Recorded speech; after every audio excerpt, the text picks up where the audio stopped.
If you're looking for a novel and learn about the disguises that looters use for their activities, then Atlas Shrugged by Ayn Rand is a book for you.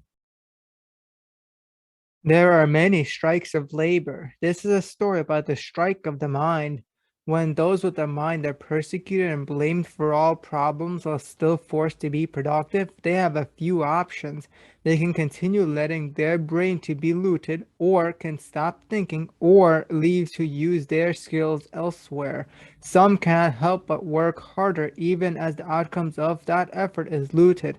Others cease to think for themselves and start to just take orders and then blame the decision makers for the problems caused.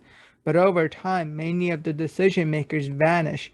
It is as if a mysterious destroyer keeps taking away those with the ability to think, leaving only those who loot and do not take responsibility. Although the looters want to keep looting others, they hate being looted. They do not perceive themselves as looters, for all their actions are claimed and justified as being for the higher good, taking the moral high ground and gaining the support of the public, which the public suffer the consequences of the looting. With social support, they keep looting, which enriches themselves. But what happens when there is no one left to loot, no one left to think or produce?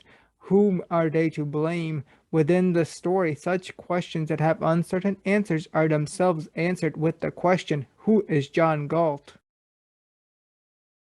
Some caveats for the book includes that the book is polarizing, although many of the consequences of public policy in this book have historic precedents. They are exaggerated for effect, but they also hint at the author's views on public policy.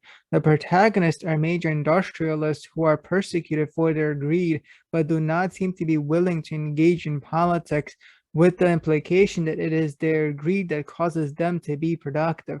There are fallacies within the economics presented. The world in this book has different cultural values which the protagonists seem not to understand. It seems that the protagonists have not been engaging with the culture for that long.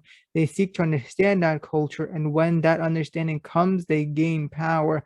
To embed the philosophy, there are very long speeches that people make within the conversations. These long speeches are more essays on particular topics and reduce the flow of the narrative. The long speeches seem to ask a lot of the listeners and the reader, but have more succinct meanings. Till the next review.